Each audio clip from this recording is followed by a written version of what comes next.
Hello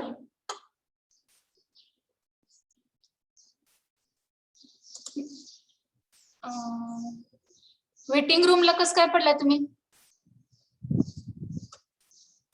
सगळी मुलं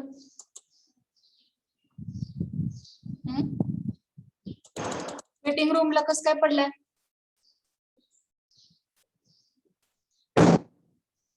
hello hello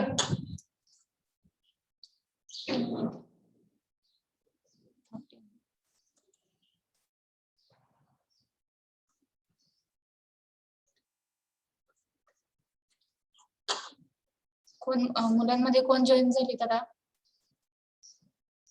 Ganesh E30 hello hello Ganesh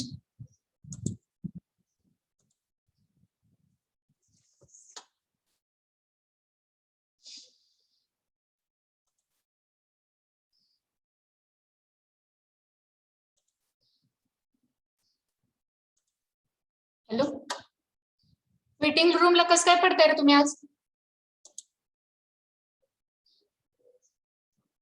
सांगेल का कोणी कुठला ईमेल यूज केलाय कॉलेजचं तुमचा पर्सनल जॉईन केलाय कुठल्या मेलने जॉईन करताय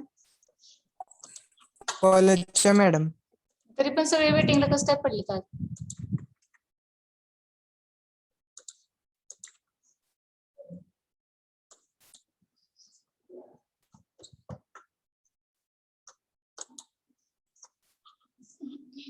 एक मिनिट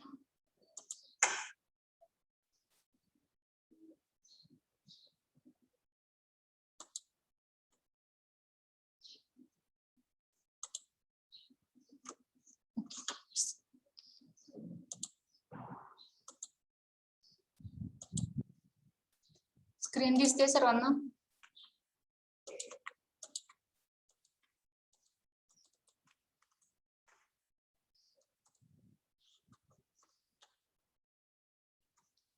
काय प्रॉब्लेम झालाय का सगळी मुलं वेटिंगला पडत आहेत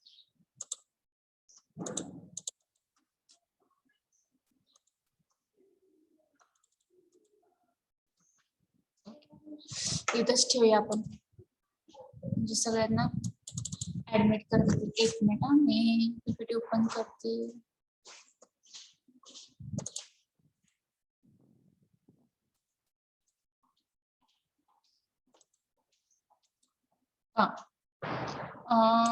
नेक्स्ट पॉइंट आहे आपला कंपोजिट ओके प्रिव्हियस लेक्चरला आपण सिरेमिक्सचे काही टाइप्स पाहिले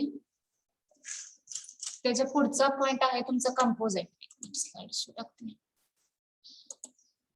ओके सी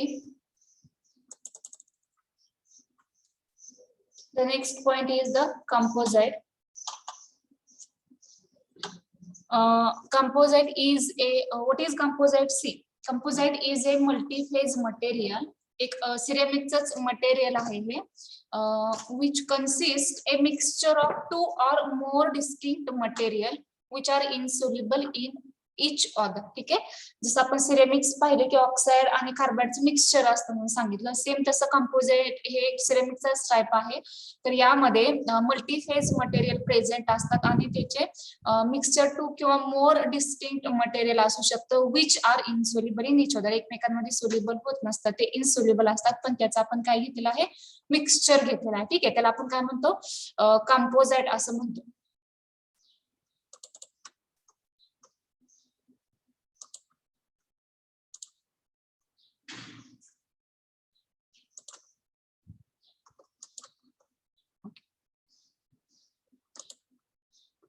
नेक्स्ट सी आता या कंपोजिट मध्ये FRP1 हा कंपोजिटचा टाइप आहे okay FRP means what fibre reinforced plastic FRP means fibre reinforced plastic FRP produced by the bonding of a कसं तयार होतं हे FRP तर it is produced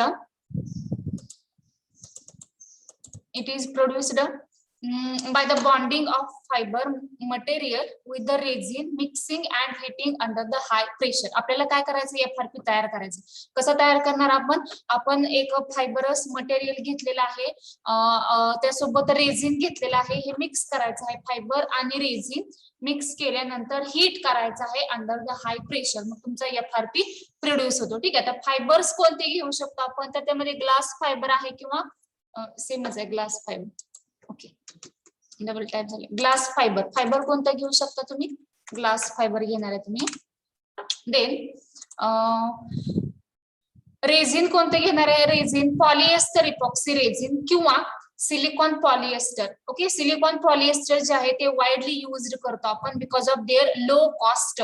okay, low cost मुळे फायबर आपण ग्लास फायबर घेतो आणि रेझिन आपण पॉलिएस्टर इपॉक्सी रेझिन किंवा सिलिकॉन पॉलिएस्टर घेतो.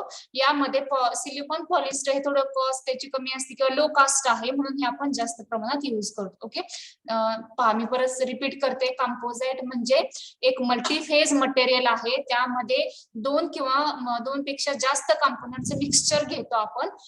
तर हे दोघं एकमेकांमध्ये इनसोल्युबल असतात. ठीक आहे. तर त्यामध्ये एक टाइप पाहिला आपण कंपोझाइटचे, एक फर्स्ट टाइप आहे FRP. फॉर एक्झाम्पल FRP हे कंपोझाइट आहे. So FRP means fibre reinforced plastic. Okay, हा एक प्लास्टिकचाच टाइप आहे, फायबर रेनफोर्स्ड प्लास्टिक. यामध्ये आपण काय करतो, एक फायबर घेतो आणि एक रेझिन, फायबर आणि रेझिन मिक्स करतो, हीट करतो under the high pressure. Then FRP is formed. So fibre कोणते यूज करू शकतो आपण, ग्लास फायबर, आणि रेझिन दोन टाइपची घेऊ शकतो, एक तर पॉलिएस्टर इपॉक्सी रेझिन किंवा सिलिकॉन पॉलिएस्टर. त्यामध्ये सिलिकॉन पॉलिएस्टर हा लो कॉस्ट आहे त्यामुळे वाइडली यूज करतो आपण. ठीक आहे. So this is about the composite and FRP. Then next see the properties. FRPच्या प्रॉपर्टीज काय का, पहिलं म्हणजे हायर स्ट्रेंथ असते, second is the higher stiffness असतो त्याचा, थर्ड प्रॉपर्टी असेल lower specific gravity, lower specific gravity means light weight असेल. नेक्स्ट प्रॉपर्टी असेल it maintains the strength even at the high temperature, high टेम्परेचरला पण त्याची स्ट्रेंथ मेंटेन होते. नेक्स्ट असेल better toughness and thermal shock resistance. Toughness त्याचा चांगला असतो, थर्मल शॉक पण काय करतो तो रेजिस्ट करतो थर्मल शॉकला पण. ओके, नेक्स्ट असेल चिपर अँड इझिली फॅब्रिकेबल, स्वस्त आहे आणि इझिली फॅब्रिकेबल आहे. आणि लास्ट प्रॉपर्टी असेल lower corrosion and oxidation resistance. Corrosion आणि ऑक्सिडेशनचा रेजिस्टन्स मात्र कसा आहे, लोअर आहे. So these are the properties of FRP. समजलं का FRP म्हणजे काय प्रकार आहे. FRP हा कंपोझाइटचा एक टाइप आहे. कंपोझाइट म्हणजे काय, कंपोझाइट एक सिरेमिकचाच टाइप आहे. यामध्ये मल्टीफेज कंपोनंट्स आपण घेतो, दोन किंवा दोन पेक्षा जास्त कंपोनंट मिक्स करायचे, मात्र ते इनसोल्युबल असतात इन इच अदर. ठीक आहे. त्यामध्ये मग FRP पाहिला आपण. FRP म्हणजे फायबर रेनफोर्स्ड प्लास्टिक. यामध्ये एक फायबर घ्यायचा, एक रेझिन घ्यायचा, दोघं मिक्स करायचे, हीट करायचे under high pressure, then FRP is form. ठीक आहे. So this is about composite and its property. FRP त्याचे प्रिपरेशन आणि प्रॉपर्टीज पाहिला आपण. ठीक आहे. समजलं हे कंपोझाइट, यामध्ये काय अडचण आहे का, FRP समजलं, किती जॉइन झाले, 125. Do you understand the FRP? Hello, yes ma'am. ठीक आहे. स्क्रीनशॉट घ्या पटपट याचा. एक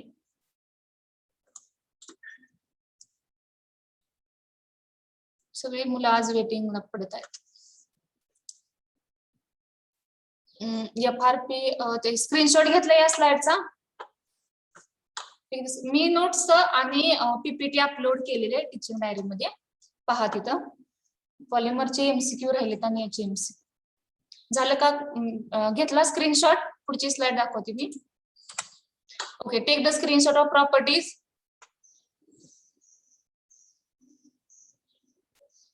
घेतला का स्क्रीनशॉट, घेतला? Yes ma'am. ओके, ठीक आहे. Next property application. ठीक आहे. आता FRP पाहिला आपण. FRP म्हणजे एक फायबर असतो आणि एक रेझिन, दोन्ही मिक्स करून आपण एक असा सबस्टन्स कंपाऊंड तयार करतो. त्याच्या प्रॉपर्टी पाहिल्या. आता त्याचे ऍप्लिकेशन कुठे यूज करतो आपण FRP? So it is used in the automobile for making door handle, battery case engine, cooling fans etcetera. Automobile मध्ये door handle, battery case engine and cooling fans. In spacecraft मध्ये आपण high speed motor bodies prepare करण्यासाठी use करतो. नंतर speed boats आहेत, fishing rods आहेत, fishing rods आहेत and race car bodies. Okay, spacecraft मध्ये. थर्ड असेल डिफेन्स. डिफेन्स मध्ये आपण FRP कुठे यूज करतो? For making the missiles, nose guns and pistols. And fourth one is the in electrical industry. Electrical industry मध्ये आपण FRP कुठे use करतो? फॉर मेकिंग एक्झॉस्टेड फॅन्स असेल. आपल्या केमिस्ट्रीच्या लॅब मध्ये आहे एक्झॉस्टेड पॅड. कोणी पाहिला नसेल तर आपण ज्यावेळेस ऑफलाईन तुमचं चालू होईल त्यावेळेस मी दाखवेन तुम्हाला. किंवा केमिस्ट्रीच्या लॅब मध्ये पाहिला असेल तुम्ही, छोटासा वरती भिंतीच्या वरती एकदम असतो रूफला अटॅच, रूफच्या खाली थोडा अटॅच असतो, त्याला एक्झॉस्टेड फॅन म्हणतात. जे गॅसेस प्रिपेअर होत असतात केमिस्ट्रीच्या लॅब मध्ये ते बाहेर टाकण्यासाठी हा हेल्प करतो. नंतर कॉम्प्युटरमध्ये, टॅब्स मध्ये, वायर अँड केबल इन्सुलेशन मध्ये FRP आपण यूज करतो. Okay, so these are the application. Take the screenshot. Application समजले? ते समजण्यासारखं असं काही नाही. Applications. Okay, take the screenshot.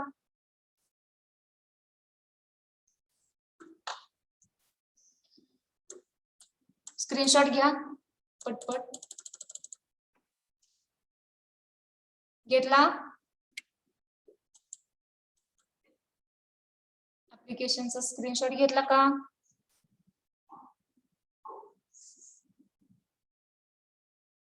Hello, screenshot घेतला? स्क्रीनशॉट घेण्यापेक्षा काय करा, मी तुम्हाला प्रोव्हाइड केले PPT, तिथून लिहिचाल ना तुम्ही. प्रत्येक वेळेस तुम्हाला घ्या म्हणून बसावं लागते.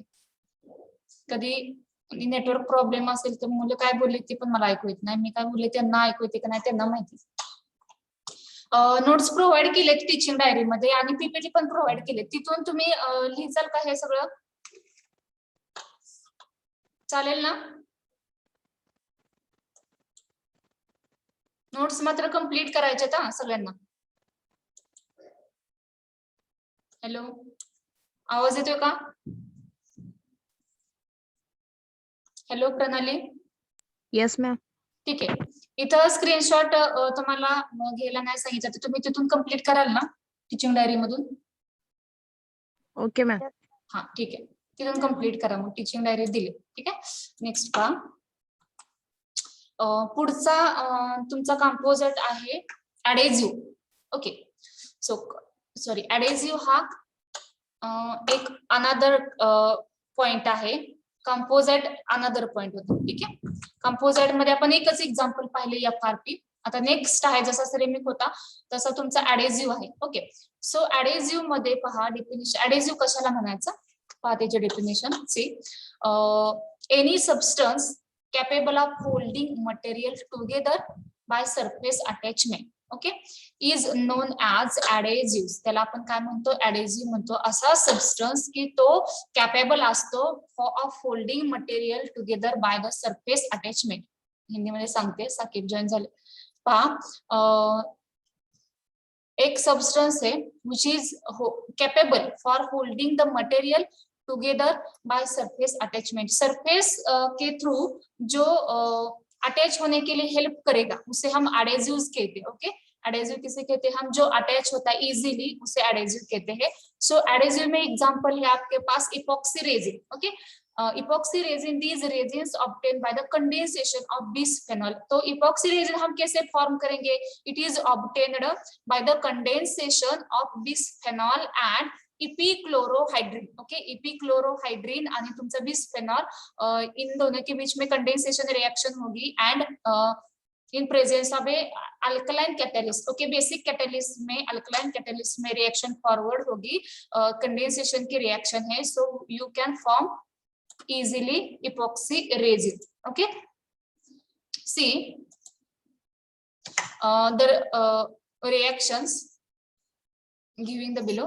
सी, इपॉक्सी रेजिन याच्यामध्ये these resins obtained by the condensation of bisphenol and epichlorohydrin in presence of alkaline catalyst. कैसे फॉर्म करेंगे हम इपॉक्सी रेजिन? कंडेंसेशन की रिएक्शन करनी है in between the bisphenol and epichlorohydrin in presence of alkaline catalyst at 60 degree Celsius. Okay, देखो आप यहाँ पे मैं एक्सप्लेन करती हूँ आपको reaction.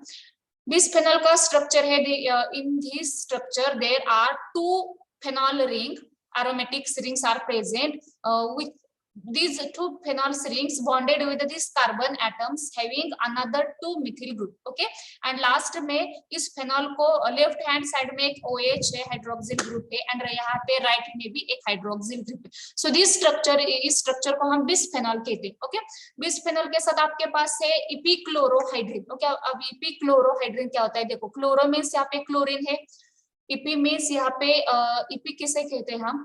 When there is one nascent oxygen present between the 2 carbon atom. Okay, जब एक सिंगल ऑक्सीजन एटम 2 कार्बन के बीच में अटैच होता है तो उसे हम इपी कहते हैं। ओके, अब होल द स्ट्रक्चर को हम इपी क्लोरोहाइड्रिन ऐसा कहते हैं, उसका नाम क्या होगा? इपीक्लोरोहाइड्रिन। सो कंडेंसेशन के रिएक्शन हो चुके हैं between the bisphenol and epichlorohydrin in presence of alkaline catalyst at the 60 degree Celsius. Then what you get this structure called as epoxy resin। See the structure benzene ring यहाँ पे है, यहाँ पे OH। आपको क्या देखना होता है हमेशा की चेंजेस देखना। ये जो रिएजेंट है end product, reagent end product में आपको सिर्फ ऑब्जर्व करना होता है कि क्या चेंजेस हो चुका है। ओके, सो यहाँ पे देखो, यहाँ का हाइड्रोजन रिमूव हो चुका है, O बेंजीन रिंग CCH3 जैसा था वैसा है। देन यहाँ पे बेंजीन रिंग, यहाँ पे O, यहाँ का भी हाइड्रोजन रिमूव हो चुका है। 2H लिखो, 2H रिमूव हो चुके। देन देखो CH2 CH2। ओके, एंड ये Cl भी नहीं दी इस स्ट्रक्चर में, that means 2H end Cl क्या हो चुका है? रिमूव हो चुका है। एंड यहाँ पे O CH2 OH। Okay, so ये वाला जो हाइड्रोजन है ये यहाँ पे अटैच हो चुका है। सो O CH2 CH2, देखो यहाँ पे OH एंड अगेन CH2, यहाँ पे एक बॉन्डिंग है। ओके, सो कार्बन की वैलेंस यहाँ पे कितने हो चुके हैं? 1, इधर है 2, 1 2 3 एंड 4। ओके, इस कार्बन के देखो यहाँ पे 1 2 3 एंड 4 5। ओके, तो यहाँ पे मिस्टेक है, यहाँ पे आपको स्ट्रक्चर लिखना है CH ओनली। ओके, यहाँ पे उसकी वैलेंसी 5th हो गई, तो यहाँ पे 2 मत लिखना, CH2 नहीं लिखना, आपको ओनली CH लिखो, CH2 CHOH, यहाँ पे CH2 एंड ब्रैकेट कंप्लीट, यहाँ पे N। ओके, N इतने उसके मॉलिक्यूल्स है, N नंबर इतने मॉलिक्यूल्स है, यहाँ पे भी बॉन्ड होगा, यहाँ पर भी बॉन्ड होगा। That means it indicates that the chain is continued. Okay, ये चेन कंटिन्यू हो चुके, इसका मीनिंग होता है इस बॉन्डिंग का। Okay, so this is about the epoxy resin. मैं थोड़ा रिपीट करती हूँ, देखो। Adhesive means what? एडेसिव एक सब्सटेंस होता है, वो कैपेबल होता है for the holding the surface attachment. Okay, so यहाँ पे हमने एग्जांपल देखा है इपॉक्सी रेजिन का। इपॉक्सी रेजिन हम किसे कहते हैं? these resins obtained by the condensation of bisphenol and epichlorohydrin in presence of alkaline catalyst। so this structure है, इसे हम बिस्फेनॉल कहेंगे, एंड इपीक्लोरोहाइड्रिन का ये स्ट्रक्चर है।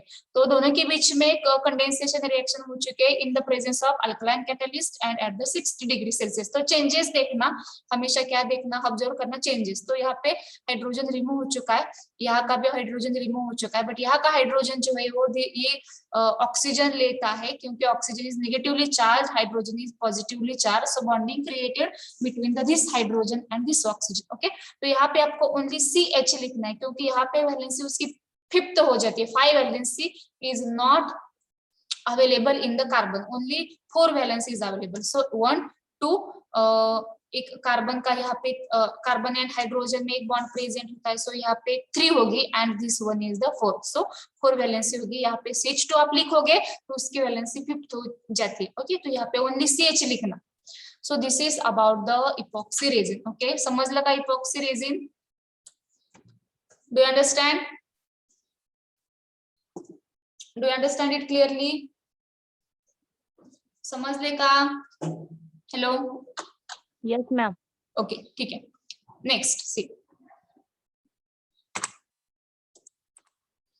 प्रॉपर्टीज देखो आप इपॉक्सी रेजिन के प्रॉपर्टीज यूजेस क्या होते हैं। सो पहले हम प्रॉपर्टी स्टडी कर लेते हैं। देखो due to presence of very stable ether linkage these are high chemical resistance to water. Okay, यहाँ पे आपको ईथर लिंकेज दिख रही, देखो कहाँ है ईथर, ये देखो ये भी ईथर है। व्हेन ईथर कैसे कहते हैं हम, ये पहले आपको मैं बता देती हूँ। Ether means a single nascent oxygen which is attached to either benzene ring किंवा कार्बन। इथं हा जर if it is present to the benzene ring then it is aromatic ether, and when it is present to the saturated carbon chain then use aliphatic कहते हैं। वो तो फिर यहाँ पे भी एक सिंगल ऑक्सीजन है, यहाँ पे भी सिंगल ऑक्सीजन है, तो उससे हम ईथर लिंकेज कहते हैं। ठीक है, हमारे स्ट्रक्चर में ईथर लिंकेज है।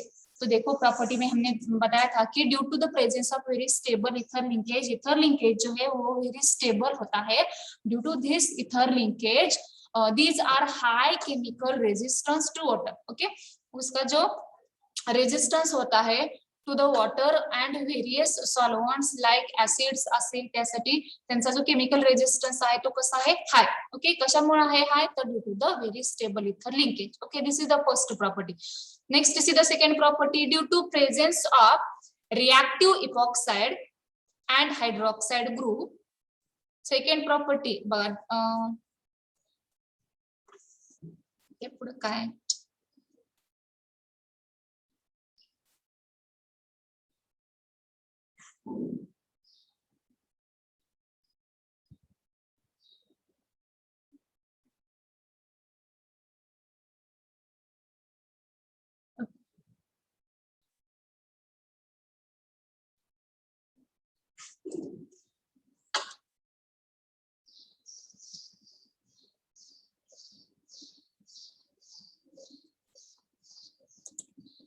high flexibility।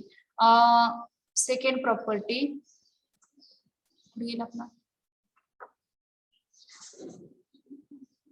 due to presence of reactive epoxide and hydroxide group, epoxy resin they have high flexibility।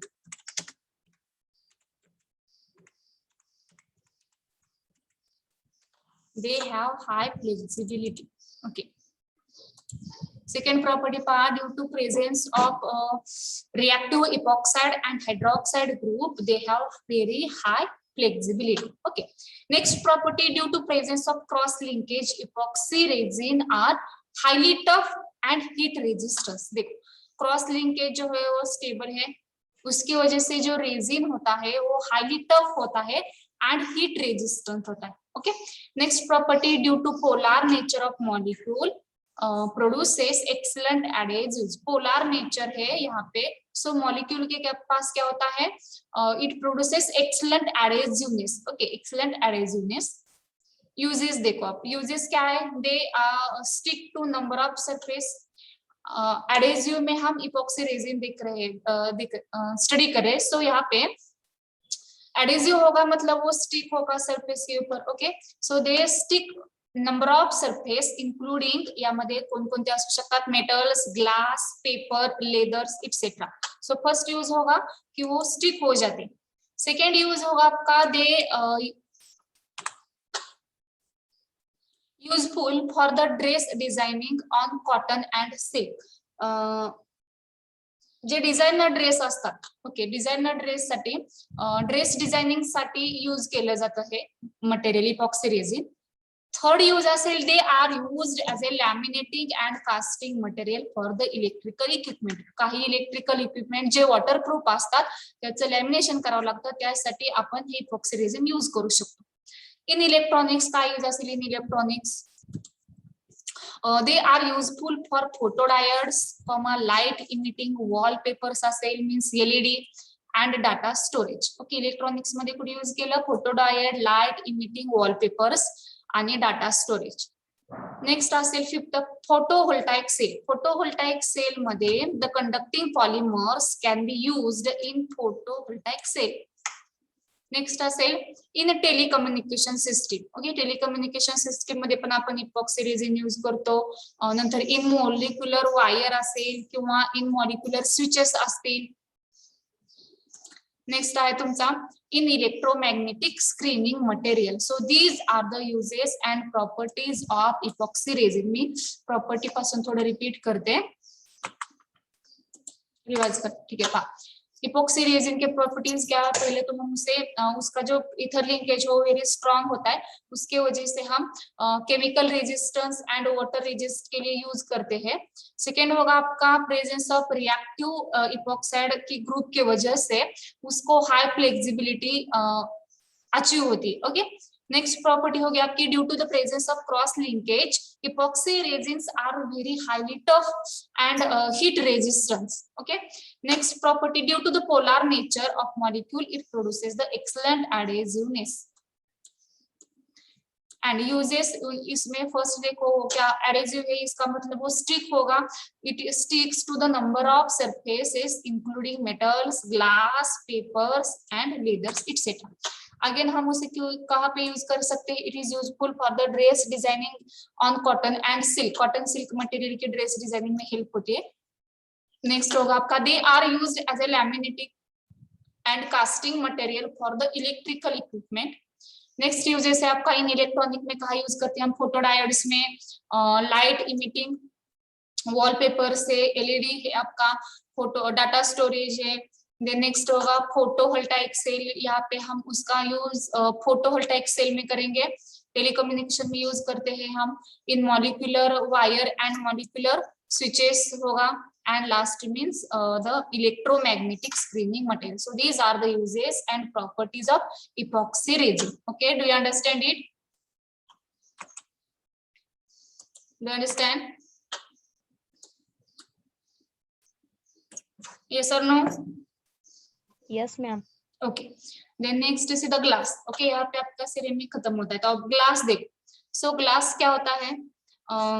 Sorry हाँ, हम ये जो स्टडी कर रहे हैं ये सिरेमिक के टाइप पे दिख रहे हैं. ओके, पहले तो हमने ceramic K type on the basis of uses देखा था एंड सेकंड है on the basis of structure. Okay, so उसमें हमने ग्लास हमको अभी ग्लास स्टडी करना है. Okay, so what is glass. Glass is an amorphous. आपने 12th में भी स्टडी किया होगा glass. Glass is an amorphous hard brittle and transparent, okay, super cooled liquid of infinite viscosity. Glass एक hard होता है, amorphous होता है, transparent है, ब्रिटल है end super cooled liquid of infinite viscosity obtained by fusion the mixture of number of metallic silicate. Okay, कैसे prepare करेंगे हम glass, कैसे फॉर्म करते हैं ग्लास. ग्लास क्या होता है, सुपर कूल्ड लिक्विड होता है. ओके, ग्लास क्या है, सुपर कूल्ड एक लिक्विड है of infinite viscosity obtained by the fusion a mixture of number of metallic silicate. Number of metallic silicate K group का हम सुपर कूलिंग करके ग्लास फॉर्म करते हैं. तो यहाँ पे ग्लास कैसे रिप्रेजेंट करेंगे, एमसीक्यू में पूछा जाता है ये सवाल. इसका जो फॉर्मूला है वो याद रखना क्योंकि एग्जाम में पूछा जाता है. XR 2O YMO 6 SiO2. Okay, XR 2O YMO 6 SiO2. Okay, तो यहाँ पे देखो what is XR YM. So R is the atom of monovalent alkali metal. For example, sodium. Okay, we can take the sodium as an example. R means what? Atom of monovalent alkali metal. M means what? Atom of bivalent metal. For example, calcium, lead. X and Y are the numbers. X and Y क्या है वो number है. Okay, so R is what? Atom of monovalent alkali metal. For example, Na. M means the metal of atom of bivalent metal. Mono म्हटलं की R, bye म्हटलं की M आणि XY हे काय आहे तुमचे नंबर्स आहेत. ओके, ग्लास समजलं. मी परत एकदा सांगते. Glass is an amorphous hard brittle transparent super cooled liquid of infinite viscosity obtained by the fusion. Okay, so mixture of number of ठीक आहे, परत रिजॉईन करायचंय. मीटिंग आपली 10 मिनिटानंतर डिस्कनेक्ट होईल किंवा एंड होईल, नंतर रिजॉईन करायचं लगेच. Mixture of number of metallic silicates. इथं मिक्सचर जे आहे नंबर ऑफ मेटॅलिक सिलिकेटचं ते आपण फ्यूज करतो आणि सुपरकूल्ड लिक्विड तयार करून आपण ग्लास तयार करू शकतो. ठीक आहे, त्याची प्रिपरेशनची मेथड आहे. सो त्याचा फॉर्म्युला काय असतो? XR2O YMO and 6SiO2. यामध्ये R असतो तुमचा atom of monovalent alkali metal, for example sodium Na. M is the atom of bivalent metal, for example calcium किंवा lead, and XY are the number. Okay, do you understand the glass? This is about the glass. Okay, do you understand? Yes, ma'am. Okay, then next see the properties. What are the properties of glass? We know that it is hard, brittle, transparent and amorphous. Okay, it has no definite crystal structure. Amorphous ला crystal structure definite नसतं, ते crystalline solid ला असतं. ठीक आहे, it structureच त्याचा definite नसल्यामुळं melting point पण definite नसतो. It has no definite melting point. It soften on heating. Heat केल्यानंतर ते soft होतं. It can form article. त्याचे आपण article बनवू शकतो ग्लासचे. Glass can absorb or reflect or transparent light. Okay, glass जे आहे ते ऍब्सॉर्ब करू शकतं किंवा रिफ्लेक्ट करू शकतं ट्रान्सपरंट लाईट. हे और जे आहे ना ते इथं द्यायचं. ऍब्सॉर्ब्स और, एक मिनिट,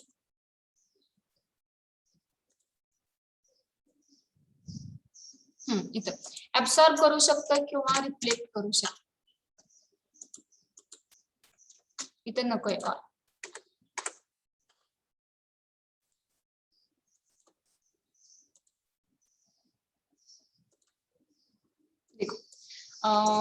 एक तो सॉफ्ट होगा on heating, it can form articles, glass can absorb or reflect transparent है.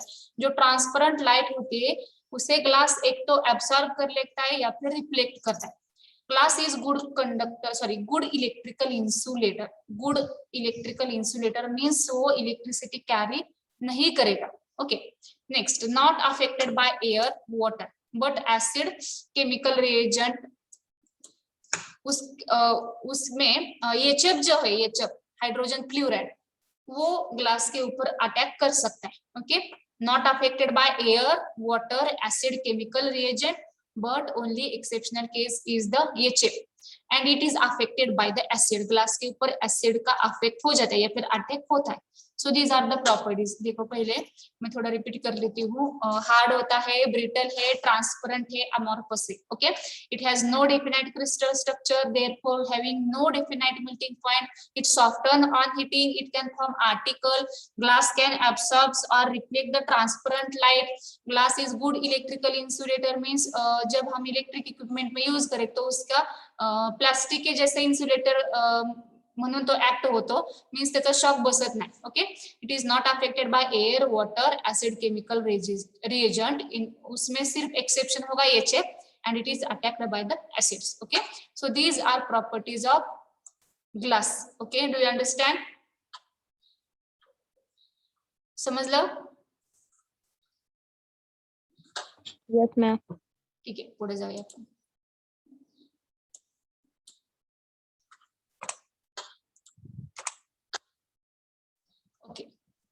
Then manufacturing of glass. Okay, आता आपण ग्लासच्या प्रॉपर्टी पाहिल्या, ग्लास काय असतो त्याचा फॉर्म्युला पाहिला. आता ग्लास तयार कशी केली जाते पहा. The process is completed in the 4 step. First process is melting, second forming and shaping, third annealing end fourth is the finishing. Okay, 4 step होते ग्लास मैन्युफैक्चरिंग में. पहला होता है melting, second forming end shaping, third annealing end fourth होगा आपका finishing. देखो first वाला melting, देखो first process is the melting. देखो मेल्टिंग में पहला वाला स्टेप है, प्रोसेस कैसे होती है मेल्टिंग की.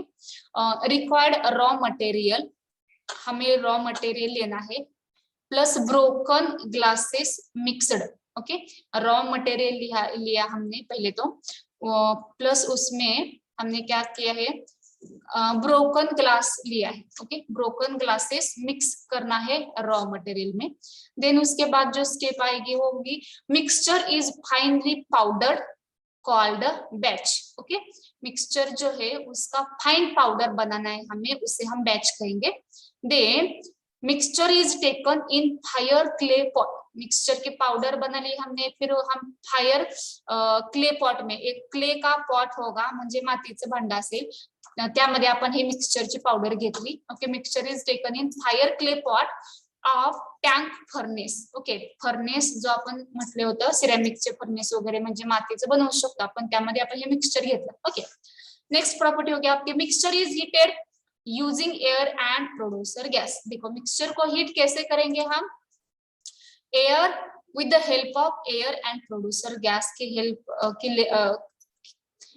गैस की and producer air and producer की गैस, प्रोड्यूसर गैस की हेल्प से हम उसे हीट करेंगे. Okay, then temperature of furnace हमें मेंटेन करना है 1800 degree Celsius. Okay, remember this temperature 1800 degree Celsius, इतना टेम्परेचर हमें उसका मेंटेन करना होता है. नेक्स्ट होगा आपका, नेक्स्ट स्टेप होगी powdered mixture melts and fuses completely. हमने क्ले पॉट में पाउडर लिया, उसका पाउडर को हमने 1800 डिग्री सेल्सियस तक हीट किया. देन जो पाउडर है वो क्या होगा, कंप्लीटली मेल्ट होगा. Okay, then the chemical reaction and calibration takes place. Okay, chemical reaction होगी इस raw material and broken glass में जब वो मेल्ट होगा एंड कोलिब्रेशन टेक्स प्लेस होगा. So this is the first step melting. Okay, मैं थोड़ा रिवाइज कर लेती हूँ. देखो पहले स्टेप में हमें रॉ मटेरियल लेना है, उसमें मैंने ऐड कर दिया broken glasses. Okay, broken glasses add करने के बाद ये मिक्सचर जो है हमने फाइनली पाउडर की उसके उसे हम बैच कहते हैं. देन मिक्सचर हमने क्ले पॉट में लिया, क्ले पॉट में हमने उसे we can heat using the air and producer gas up to 1800 degrees Celsius. Then the powder mixtures melts and fuses completely, melt will be completely, and the chemical reaction and co-liberation takes place. Okay, here melting process is completed. Okay, do you understand the melting process? First process समझ ली, melting process. Do you understand melting? Yes, ma'am. ठीक है, तर second process पहा. Okay, आता आपण काय म्हटलं की मेल्टिंग मध्ये रिएक्शन आणि कोलिब्रेशन होईल. ठीक आहे, आता रिएक्शन कोणती झाली पहा. Na2CO3 it means sodium carbonate. NaCO3 म्हटलं की सोडियम बायकार्बोनेट असतो. Na2CO3 means sodium carbonate plus SiO2 that means sand. Okay, it is converted into Na2SiO3.